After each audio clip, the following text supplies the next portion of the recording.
is here, as you know.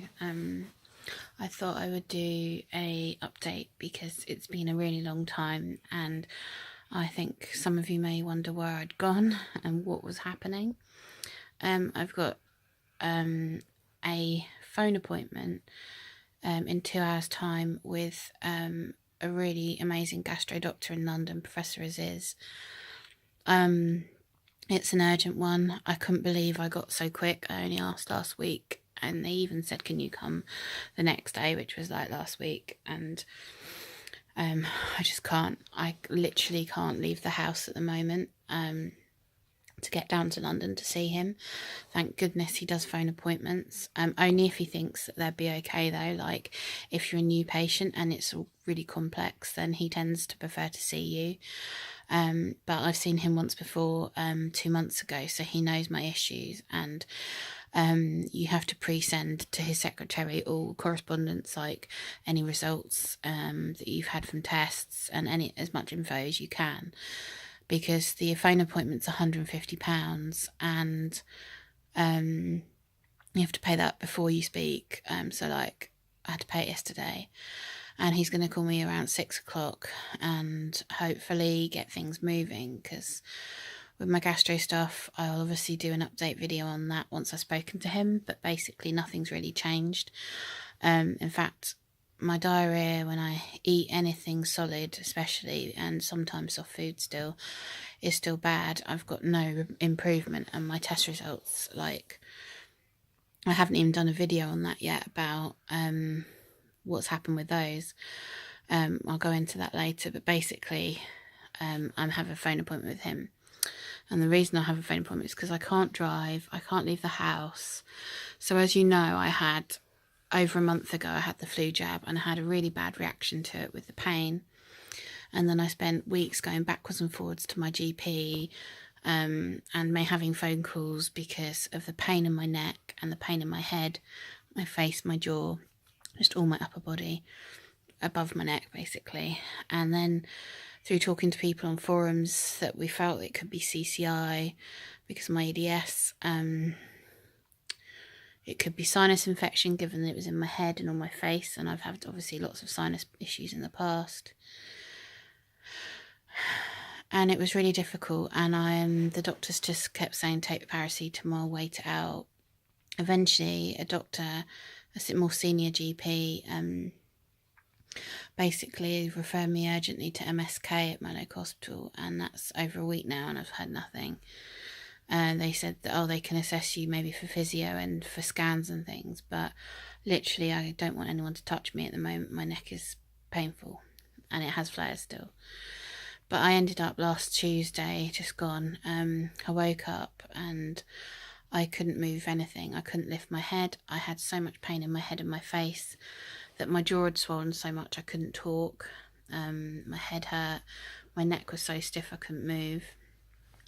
I said to Adam, I need some urgent care, but an ambulance seemed maybe a bit extreme, but I wish we'd used it now, because we called 111 and they basically, I went through questions and said, yeah, we'll send an ambulance. And so we were like, great, okay, because there's no way I could have got to hospital. So we waited ages. It must have been about 45 minutes to an hour. And we had a phone call from this person who was based at the paramedic support centre or something. And basically she asked Adam, his husband, loads and loads of questions about my health, which they have on file, because in the past they've done that. And they said, have we got permission to access your NHS records? And I said yes. So they have a list of all my allergies, medications, health issues. Sorry, this light is reflecting from my phone. So she spent so long asking about that, and I was there in pain. She asked to speak to me, but I was like, I cannot speak. And she's then like asking me all these questions, and I handed the phone back because I was like, does she not realise how seriously ill I am? And I had a really bad temperature, and I was just feeling terrible and needed to get to hospital, because I thought, oh my God, I am actually dying. It's the worst I felt in the 3 to 4 weeks since the flare began. And she said, no, we've cancelled an ambulance. I think that you need to go see your GP. And I was fuming, and I couldn't say I was fuming because I couldn't talk. I was just really upset. And Adam was getting really angry because But Adam doesn't get angry. He kind of doesn't say anything. So rather than insist on an ambulance, he was like, right, we've got to get to A&E because the GP's rubbish. This was 5 o'clock, 6 o'clock in the morning. GP surgeries are not open then. And my GP surgery has a very weird policy where if you have an emergency appointment or it's urgent, you call up when they open at 8:30 and then you get put on a list for the doctors to call you back. And sometimes the doctors don't call you back till like 11, 12 o'clock in the morning. And then they assess whether you're an emergency or not. And if you are, you can go straight down. I was like, I am bedbound. I cannot move. There's no point. And if you're not an emergency or kind of an emergency, they see you in the afternoon. I was like, I need to see someone now. Like, it was crazy. I just couldn't believe how they didn't see it as urgent. If I hadn't got all my medical history and allergies and it was like Adam or someone else I know that's no issues, they'd be sending an emergency ambulance. So we were stuck. So I just, in my pyjamas, my hair messy like this, Adam got my dressing gown, helped me into my wheelchair. I think, I took a pillow and reclined my chair back. The car ride there was the worst. I was crying the whole way because of the pain in my neck. I got there, luckily because it was so early, it was not busy at all. But the doctor I saw was useless as usual. Our local smaller hospital was terrible, but I couldn't even bear the journey. And the ambulance, if one had come, takes you there anyway. Our proper hospital is Addenbrooke's and they're amazing, but the ambulances don't take you there. And there's no way I could have bared a 40-minute journey, especially if I was really ill. And I was expecting them to do blood tests and examine me and check like things that we haven't checked before. But they literally, shined a torch in my eyes, felt my face, which hurt, looked at my jaw, which hurt, said that he didn't look at my neck, didn't do blood tests. Again, my wheelchair obviously just completely threw a spanner in the works. And basically, although this time some good came of it because he said to increase my morphine if I needed it, which for me, I'm like, try not to take it, to get addicted to it and to get used to it because it knocks me out and then makes me feel angry. At the moment I've got a headache, but I'm just taking paracetamol. I'll take for that, no morphine. But once my headache starts, it's not just there, it's over my eyes, it goes in my cheeks and down into my jaw. I can feel it now. I haven't been able to sit upright for more than about half an hour. And then, so when we went to the A&E on Tuesday, the doctor prescribed steroids, prednisolone and antibiotics because he said it could be a sinus infection. And obviously, given my asthma and my Marcel issues, that my stomach can't take ibuprofen, which is what they'd give someone normally, not even the gel. So the steroids, I'd read online, even if you, like, because I've got suspected Sjögren's syndrome, which is obviously an immune system issue, CCI, they can treat with steroids. And all my Crohn's stuff, you can, if it is Crohn's, this is what we're suspecting, that's all steroids. So, and I've had steroids before, so, and I'm okay with them. Within 2 days, my pain was 40% better, I'd say. It wasn't better, but it was getting better. And by now, my neck itself, I've got a soft foam collar brace. It's down on the floor. I can't be bothered to get it. I'll put some pictures on the in the video when I edit it.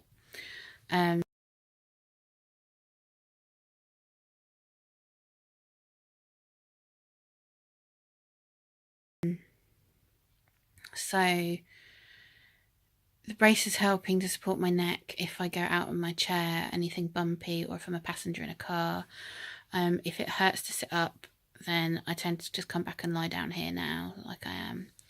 Most days I'm spending lying down like this, watching Netflix, because I'm in so much pain, and obviously if I overdo it, it takes ages to undo the flare.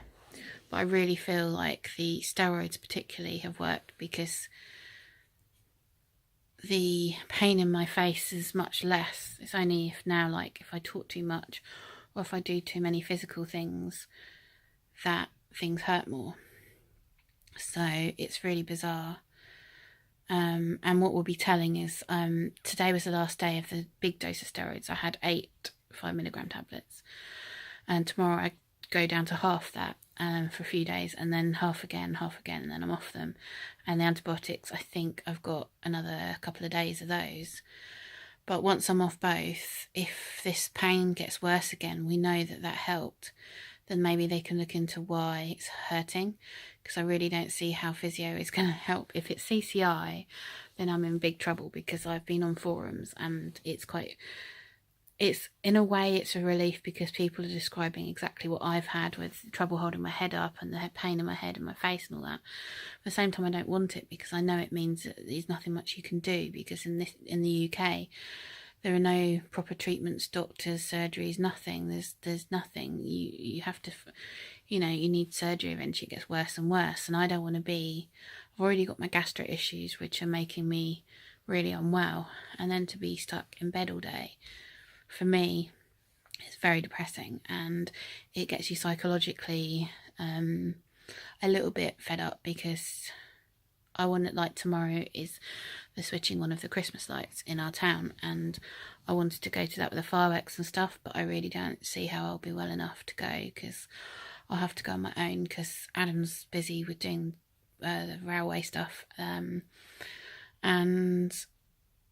I haven't been out at all except to go to A&E in weeks, 2 or 3 weeks, and the pain in my neck is just so bad, and I really wish they'd just do a scan or something to check there's nothing else. Obviously the only real proper quick treatment in this country, in the UK, is private, and I can't afford that. My parents have just paid for this appointment I've got this evening, the phone one, and Professor Fizz luckily is very understanding of EDS, and when I explained I couldn't get to London because of this pain, and because I've been getting, off balance, dizzy, nauseous, everything, and with my stomach being so up and down, there's no way I could drive, 2 hours into London, find a parking space by the clinic, which on a weekend isn't too bad, and then have to drive back when my bowels are all over the place, my head hurts. I can't even drive because turning my head hurts, especially with the bumpiness, and we don't know what's causing it, so I'm really unsure of why this is all happening, and no one seems to be that concerned. The fact that I can't hold my head up, which is like a really serious thing to me. If someone told me that was happening to them, I would be really worried. So I think it's a neurological and a rheumatology type issue, and I don't see my specialist at Stanmore till January, so it's a long time to wait, and we've got things coming up before Christmas, concerts, and obviously Christmas Day and Boxing Day. I can't spend lying down. I mean, I may have to if I'm that bad, but it's just one of these unknown things. Like, I want to get it sorted now, not wait months. But unfortunately, I might have to, because it's the NHS and they don't seem to be very in a hurry. As I'm a little bit better, I don't really then feel like I can go to the good A&E, because it's like I'm not in as much pain as I was, and it's not an emergency. But they keep asking me if I've fallen, and it's really odd, because I clearly know I haven't, but it's like almost like a whiplash type thing, I suppose. But it's way more painful. Ideally, I need someone to get cracking and refer me for a scan. But even then, everyone's like saying you have to have an upright MRI scan. But my Potsie is so bad with this head thing as well. My Potsie is way worse that I can't stand up for an MRI. Like, I can stand up for a minute or two, and then my fainting comes in. So I don't want to be in an MRI scanner and like faint. I don't know how it works, but yeah. So it's very depressing, and I only managed to wash my hair yesterday after about a week, and that was exhausting. And then quite nice with the warmth. I have my warm beanie around my neck sometimes, but my head is killing me, and I just like, oh. And it's not even screen time that makes it worse. Screen time doesn't, like watching my tablet doesn't make my headache any worse. Lying in a dark room doesn't make it any better. So I know it's not a migraine, because I've had migraines loads in the past, and it's nothing like a migraine. It's just weird. But anyway, that's where things are. That's why I haven't been vlogging, because I've just not been able to sit up. I've not even felt like vlogging lying down, but I do feel like I can now. And then hopefully on I'll do a video after tonight. I'll do one tomorrow on the outcome of my phone call tonight, what's going to happen, and all the stuff that's been going on with my gastro stuff. And then I'll post that next week, so you have a bit of a gap between this video and the next one. But anyone who's been going through this or similar symptoms, please comment below or send me a private message on YouTube. It'd be just really interesting to hear what happened to you, how you got sorted if you did. If you're not, you know, what stage you're at and what they've diagnosed you with, because I don't know what's going on. Anyway, that's it from me for now. Bye.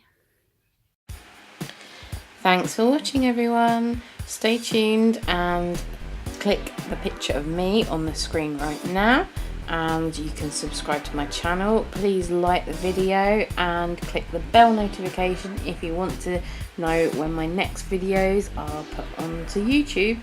There should be a box on the screen where you can see other videos I've done. Happy watching.